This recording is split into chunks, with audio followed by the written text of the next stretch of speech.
Space is this unique environment which is free from many of the perturbations that we feel here on Earth. And that allows us to probe those fundamental reactions, the underlying chemical physics that drives reaction mechanisms forward. So far this season, our guests have had one thing in common. Their work has taken place here, on Earth. Brett Mcbuyer breaks that trend. In just a moment, his work will take us far into space. In this Season 2 episode of Bringing Chemistry to Life, we speak with another member of the Chemical and Engineering News' 2020 Talented 12 about their work and trends in their field. I'm your host, Dr. Paolo Braiuca from Thermo Fisher Scientific. We began by asking Dr. Mcbuyer to introduce us to his particular field of study.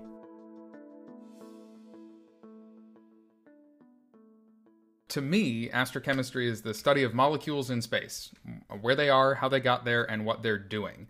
And sort of one of the driving overriding principles is how do we get from the simple elements that were made in the Big Bang in the first generation of stars, so things like hydrogen and helium and carbon and nitrogen and oxygen, to the truly complex molecules like amino acids and sugars that we see in comets and meteorites, and that then crash down on the surfaces of new planets and seed those planets with the organic reservoirs necessary to create life. And there is actual detailed chemistry occurring at every step along the process of forming stars and planets. Different chemistry, different molecules occur in all of these different regions, and trying to piece together using combinations of laboratory work and modeling and computational work, and of course observational astronomy, how we go from point A to point B to point C and tracing that detailed chemistry. That's astrochemistry to me. When you speak about seeding planets with chemicals, does it mean when the planets are formed, or is there really a mechanism in which space is actually pushing chemicals to the planets, or are we receiving chemicals from the outer space? Absolutely. I mean, even right now, as we speak, chemical remnants from our early solar system are raining down onto the planet. Incredible masses of carbon and nitrogen and hydrogen and oxygen, the actual elemental building blocks for life, are deposited in some form or another by asteroid, meteorite, cometary impacts, or just directly incorporated as the planet itself formed and developed an atmosphere and picked up rocky bits from whatever process that we have decided forms planets, and it's an open question as well. What is surprising to me is that what you're saying is that these basic elements don't really come in a sort of isolated, simple form, but they come as part of fairly complex molecules already. How get they formed? So there's a couple things to remember here. First, and maybe most importantly, is that space is just really, really big. There is a lot of space and a lot of time and a lot of material for very unlikely events to happen and to produce large masses of resulting compounds. But in general, the process that happens is that in the gas phase, very small molecules or even small atoms find each other through electrostatic interactions. So H3 plus is one of the most common initiators of reactions in the universe. This has a positive charge on it, and it can induce a temporary dipole moment, a temporary separation of charge in another neutral atom or molecule in space, and draw them together, at which point they can undergo a chemical reaction to form a more complex molecule, which itself might have a charge, and then pull in something else to form a more complex molecule, which has a charge and pulls in something else. And you can build up a fair degree of chemical complexity this way. And in fact, these reactions are so important because without them, the timescale for collisions, for two things to find each other in space, can be days or months or years, depending on the density of the region. And then once the molecules get complex enough, they start to freeze out onto the surfaces of interstellar dust grains. And now you have a concentration effect, because all of your reactants are in one place. Now they're kind of frozen on the surface of the grain, right? So they're stuck there, but as other atoms and molecules freeze out, they freeze out next to a potential reaction partner, and so eventually that reaction will occur and complexity will build up. And then when a star is formed in the region, that injects a ton of energy into the system, right? And now all of a sudden on the surfaces of these ice grains, there is heat, there is UV radiation, there are cosmic rays coming through, free electrons that cascade throughout the ice, and these all generate these bursts of activity that can form more and more complex molecules. What is the daily work of an astrochemist? What do you do? What instruments you do? What kind of experiments you run? The bulk of the work that I have done in the last few years is designed around detecting and characterizing complex molecules in star-forming regions in space. So the vast majority of molecules in space are studied using their rotational spectra. Rotational spectra are fantastic for astrochemistry because they're very low energy, so they can have populated energy levels even at 10 Kelvin in the interstellar medium. And they're uniquely structural specific. So the rotational spectra of one molecule is entirely unique. It is entirely distinct from the rotational spectrum of another molecule. And that holds down to the isotopic substitution level. So if you add a single neutron and change carbon-12 to carbon-13, the rotational spectrum of a molecule changes entirely.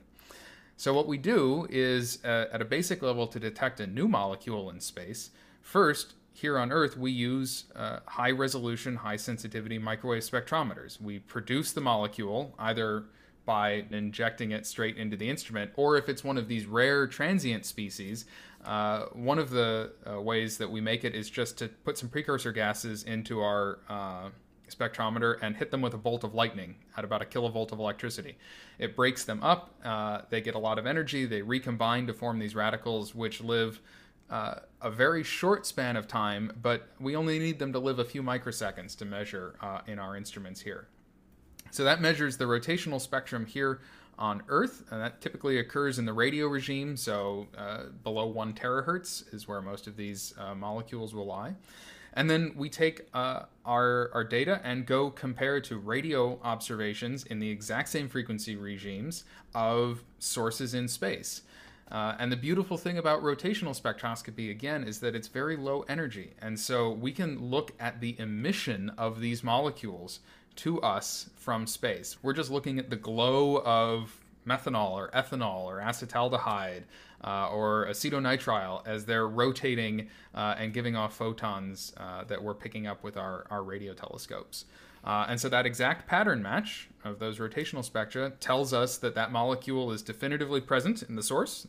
And the relative intensities of the lines in that spectrum tell us what the temperature of the molecule is, how much of it is there, how it's moving, all those sorts of things. And that allows us to build up inventories of molecules in sources. And at that point, we can start thinking about how they might be reacting with one another. So you're not really running an untargeted investigation. You're actually looking for specific molecules. Am I right? So yes and no. Oftentimes, if we have one specific molecule that we're interested in, then that is exactly what we're going to do. We're going to put that into our instrument here, and we'll go look for it in space. Guess and check. Is molecule A there or molecule B there? No. But we started taking a different approach, which is using the same technology we use to make these transient species, these radicals and ions. Instead, what we're going to do with our instruments is blow up a precursor mixture and just see what comes out the other side. Let the chemistry do its own thing, and then detect the 50 or 100 or 150 different molecules formed in this interstellar reaction here on Earth, and then see which of those are present in our sources in space. This has actually been used successfully by our team just in the last couple of years. We blew up a mixture of benzene and nitrogen in the laboratory here and discovered 2 5-membered rings, cyanocyclopenadiene, the 1 and 2 substitution positions in the lab here on Earth, and found them in space in a star-forming region. We didn't expect to see them, the first 5-membered ring molecules ever seen in space, entirely through this unbiased reaction screening approach here on Earth. It's quite unbelievable. It's fascinating. Do you see chemical diversity between different zones of the interstellar space? Absolutely. So the clearest differentiation is based on the physical conditions in the source. So in cold, dark clouds where stars haven't started forming, we tend to see a lot of unsaturated long-chain carbon species.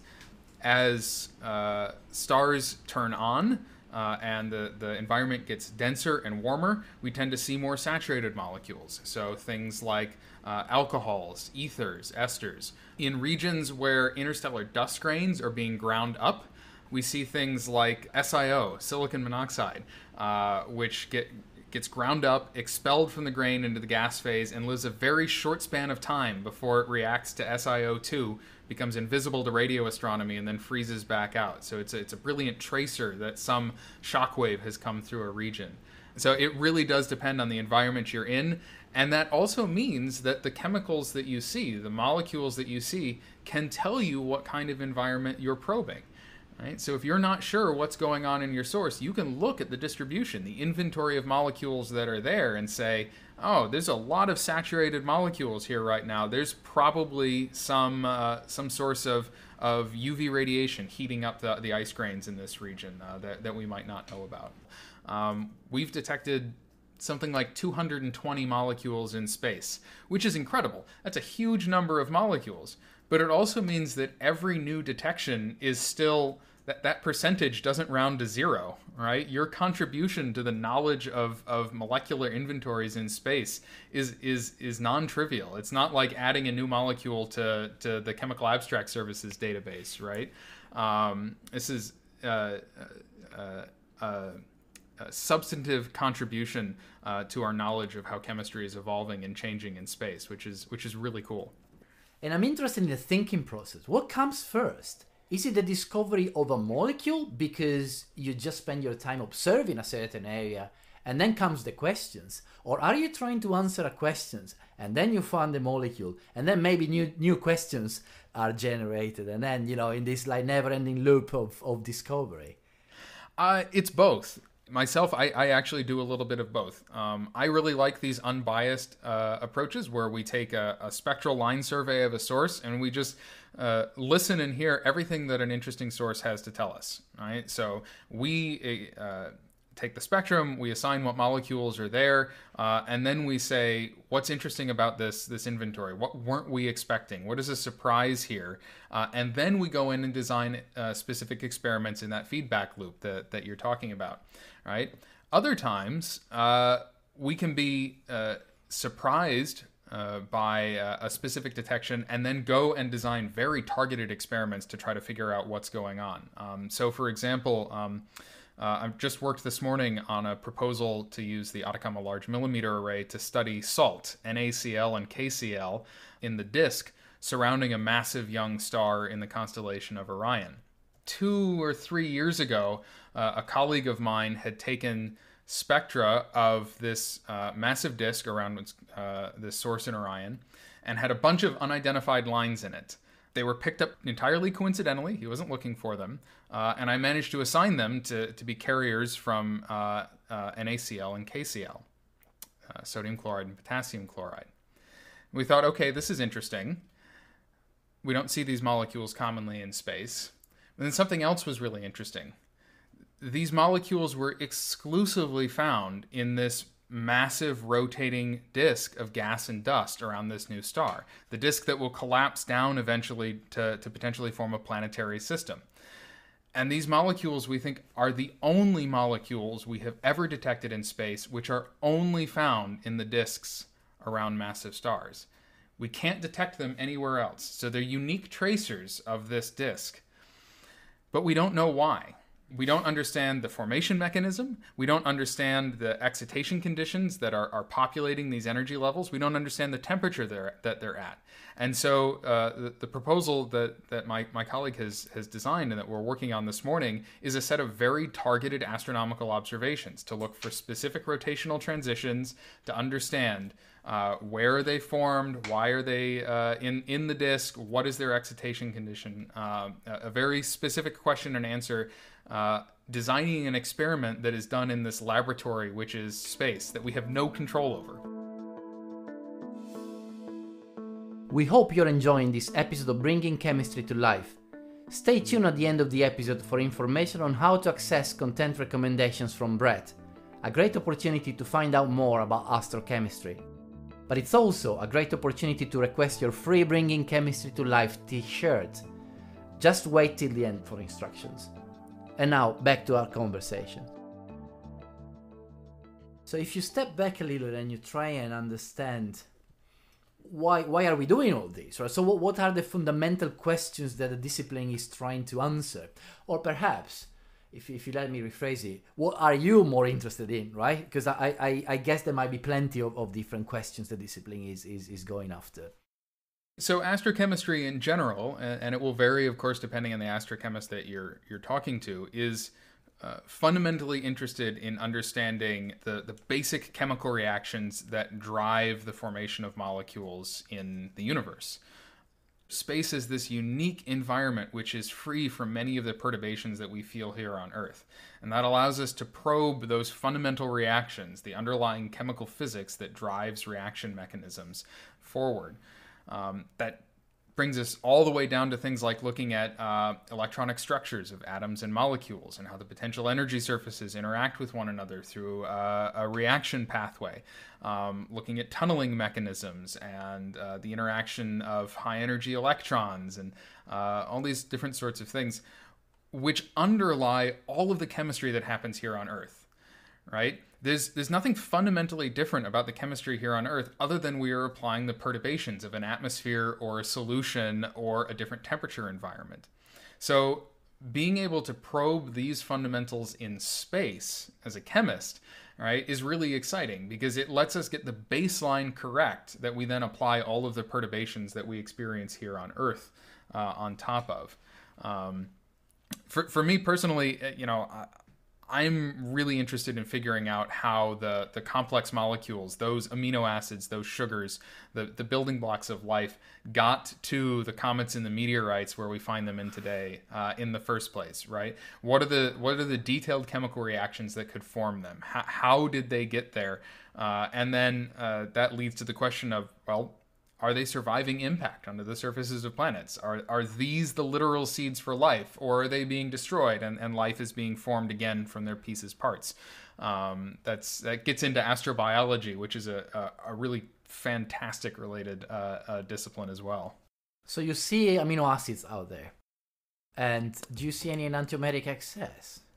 To clarify, we see amino acids in comets and meteorites. We've never detected an amino acid outside our solar system. We have detected a chiral molecule outside of our solar system, so that was one of my early contributions to the field. Detected propylene oxide, which to my knowledge is not biologically relevant and is probably actually bad if you ingest it. It has some industrial purposes, I think. But it's a relatively simple structural molecule. And so it's easy enough to form in space, and it's long-lived, and it has a distinct rotational spectrum. So we were able to detect that in a source called Sagittarius B2N. It's right near the supermassive black hole in the center of our galaxy. It's this massive star-forming region. And this is one of the rare molecules that are detected in absorption.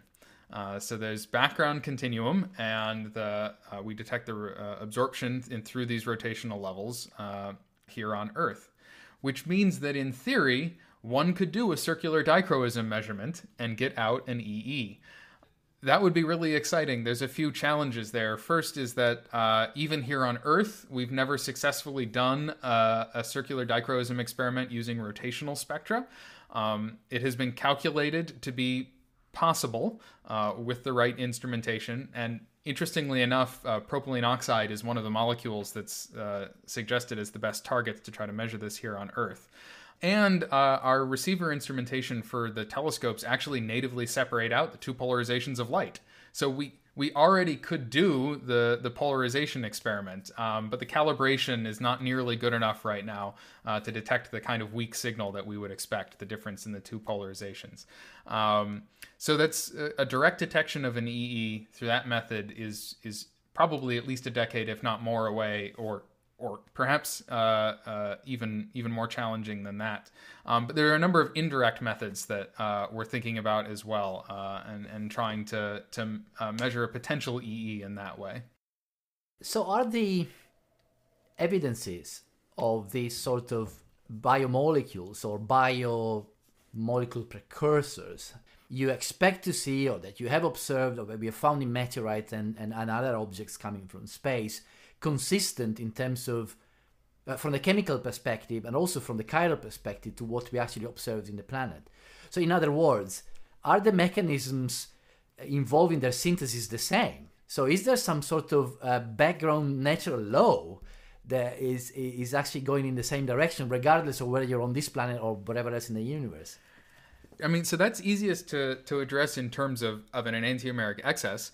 And interestingly enough, almost every single measurement of an enantiomeric excess of amino acids from meteorites show either a racemic mixture or an excess of left-handed, which is exciting because we all use left-handed amino acids. That's our biological homochirality, right?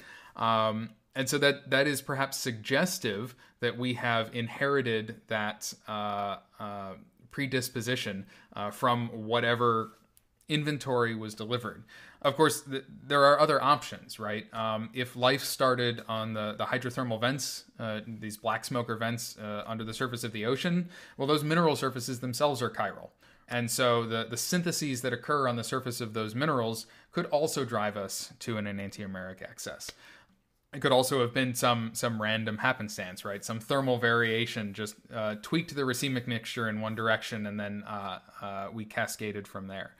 As far as where those enantiomeric excesses in the meteorites came from in the first place, it's another interesting question, right? So there's two leading theories, or at least I think two really good theories about how you could generate an EE in space.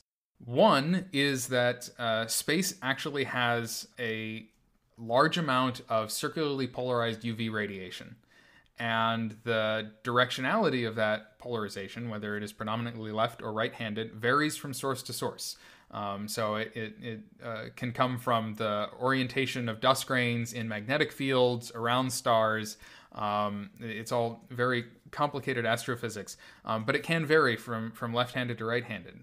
And the interaction of that excess UV polarization with amino acids or other chiral molecules will preferentially destroy more of one-handedness than the other. And so it will, over time, build up an excess. So if this is actually how excesses are built up in the universe, well, then the dominant handedness will vary from location to location, depending on what area you were formed in. So if we travel to the next solar system over and their cows were born in right-handed dominated regions, well, then we can't eat them, right? Because that protein structure doesn't interact with us. This is mind-blowing. The other answer, which is in some senses a lot cooler and in other senses a lot less interesting, is that there is a universal handedness preference. And so there's been a debate back and forth in the literature for decades now about whether or not the electrons emitted from beta decay have a polarization, a preferential polarization. And only in the last 5 or 6 years have some experiments really suggested that yes, there is a preferential handedness to these. I believe it is left-handed, but I could be remembering the reference wrong. In which case, if those electrons are preferentially destroying one-handedness of amino acid versus the others, well, that would be happening the same everywhere, right? Because this is a universal process. And so we would see a overall universal drive to one-handedness versus the other. Of course, this could also be a small drive, right? A small percentage, which could be overcome locally by variations from the UV field or random chance or a mineral surface. So we could still see some tweaks from location to location, but if this is the dominant process, then we would expect most excesses in the universe to fall on one side of the line or the other. I kind of prefer the other theory because, the idea that there must be somewhere in the universe where this form of life based on our amino acids, opposite chirality in molecules is mind-blowing. That would be really cool. Yeah, it is really cool thinking that, normal chemists usually don't go through. So, it's remarkable. It's amazing science. What do you think will be the biggest contribution of your own work maybe, or the discipline in general, right, during your career? Oh, that's a hard question. It's a good question. I think it's going to come down to developing a model for chemical evolution that actually reproduces what we see. So at the moment, we're taking these snapshots of different places along the path of forming stars and planets. And we see the molecules that are present in one source, and we build up either in our heads or through actual computer models, sets of reactions, and we say, if we start with these abundances of these different molecules and we let them evolve over time, these are the abundances that we predict should come out at the end. And of course, they rarely match what we see because this is still all very new. But the goal here is to not just develop a model that reproduces what we see, but if we can do that, that means we understand that underlying fundamental chemistry very, very well. Once we have a handle on that underlying fundamental chemistry, then all we need to do is tweak the physical conditions. And that means we can start making actual inferences on how chemistry would evolve under any given scenario of star and planet formation, or even any given scenario here on Earth. Right? We could start taking these models and say, well, what if we start putting them into the conditions in our atmosphere? Or what if we start putting them into the conditions in Titan's atmosphere? All of these models being trained, of course, on the different stages of chemical evolution as stars and planets form and evolve. So that would be my guess as to if we look back in 50 or 60 years, right?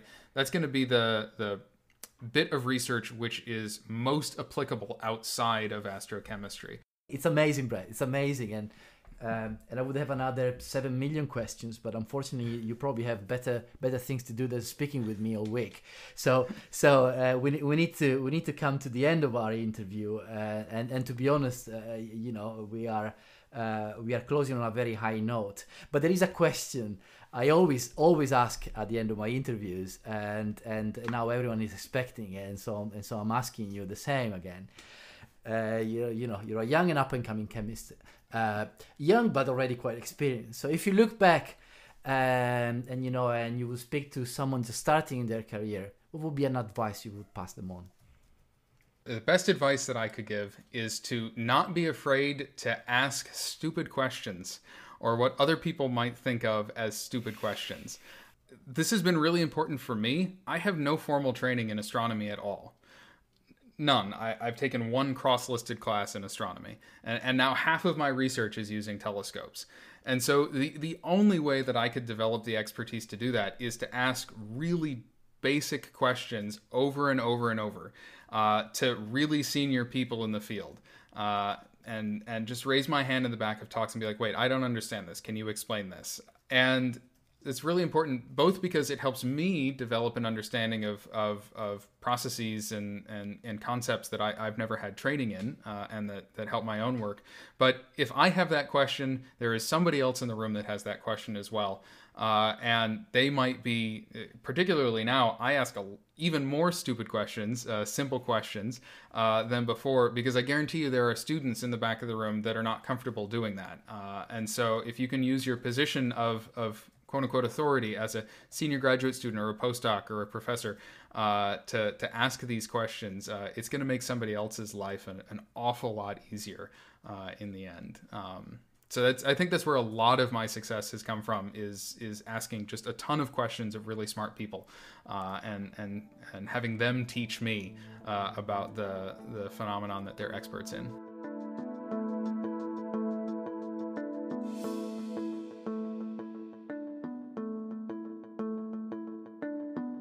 That was Dr. Brett Mcbuyer, Professor of Chemistry at MIT and one of the Chemical and Engineering News' Talented 12. Thanks for joining us for this Season 2 episode of Bringing Chemistry to Life, and keep an ear out for more. If you enjoyed this conversation, you're sure to enjoy Dr. Mcbuyer's book, video, podcast, and other content recommendations. You can download this visiting www.thermofisher.com/bctl, and this is also where you can request your free Bringing Chemistry to Life t-shirt. We added the URL to the episode notes that you can find in whatever app you're using for listening. This episode was produced by Matt Ferris, Matthew Stock, and Emma Jean Weinstein.